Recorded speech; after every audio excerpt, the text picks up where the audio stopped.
Yon, magandang araw sa lahat. Sa mga hindi pala nakakakilala sa akin, ako nga pala si Roy, isang crew dito sa cruise ship.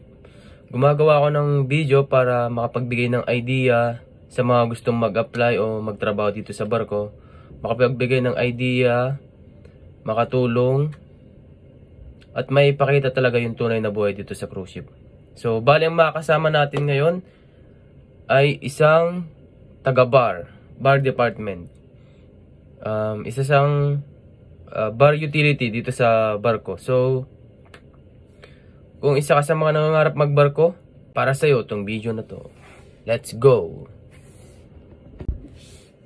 Si Sir Kenneth nga pala yung makakasama natin ngayon ng bar department. Isa siyang bar utility dito sa barko. So, magtatanong tayo sa kanya kung ano yung mga duties and responsibilities ng isang bar utility, kung ano yung ginagawa nila. Tapos tatanong tayo kung ano yung mga naging requirements niya at saka mga experience niya rin na bago siya sumampa dito sa barko. So tara, tanongin natin si Sir Kenneth. Let's go! Yon, magandang gabi sa lahat, magandang araw kung nasa man kayo ngayon. Nga pala, ako si Roy. Bale, mga kasama natin ngayon ay taga bar department naman. So bali mga kasama natin ngayon ay si Boss Kenneth ng bar department. Yon, kasama natin si Boss Kenneth ngayon. So, Boss Kenneth, mag-hi ka muna sa mga kasama natin. Sir. Boss Kenneth, ano yung position mo sa bar? Sa ngayon, bar utility, then first contract ko ngayon. So, Sir Kenneth, pwede mo ba kami bigyan ng idea kung ano yung ginagawa ng isang bar utility sa bar? Yung main na ginagawa ng bar utility is siya yung backbone ng bar. First 2 months to 3 months mo, nasa pantry ka lang. Mahugas ka ng baso. Although meron namang meron kang glass washer, so walang problema naman. Then ilalabas mo sa bar lahat ng mga kailangan nilang mga tawag nito, mga glasses. Ikaw mag-a-arrange ng glasses nila.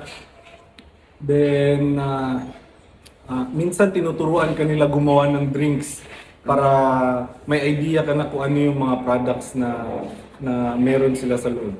At saka preparation na rin para sa next promotion mo as a bar waiter, para hindi ka na mahirapan kung ano yung mga drinks na i-orderin ng mga guests. Ang susunod dyan sa bar utility, di ba bar waiter natin? Bar waiter. So madali lang pala yung promotion dito sa barko, mga kabaro. So, bali ano pala yung sir, yung mga experience mo dati bago ka pumasok dito sa experience ko dati, 18 months akong naging barista. More on coffee ako.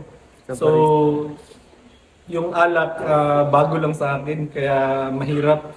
Mas gusto ko kasi yung coffee, pero napunta ako dito kasi gusto ko mag-try ng cruise ship. Kaya bar lang yung meron dito. Although meron namang mga coffee shops, pero more on bars talaga. Then ginagawa ko dati, ako yung parang bartender kung dito. Kaya mas sanay ako sa loob ng bar magtrabaho kaysa sa labas at saka pag-alagala. Gumagawa ko ng kape dati, nag-serve ng mga pastries, nakipag-usap sa mga guests, kaya medyo okay lang sa akin na mag-work. Hindi na siya bago sa iyo. Hindi na bago. Yung mga alak lang talaga, yung iba kailangan mong i-memorize kasi yung wala sa Pilipinas na meron dito, kaya ang hirap din. Yung sa atin, mga Tanduay, mga Red Horse, wala yun dito. Tsaka San Miguel. Sir, ano pala yung mga naging requirements mo nun bago ka makapasok dito sa cruise ship, sa bar? Yung requirements ko dati, at least meron kang 1 year of experience working sa bar. Yung coffee shop kasi considered na rin yun as bar. Kasi dito may coffee shop, hawak ng bar yun, di ba? Hawak ng bar, kaya all around siya. Kasama na yung coffee shop doon. So, maraming salamat sir. Ano nga pala yung mga masasabi mo sa mga natin, yung mga aspiring na seafarer natin na gustong pumasok dito sa cruise ship, lalong-lalo na sa bar department?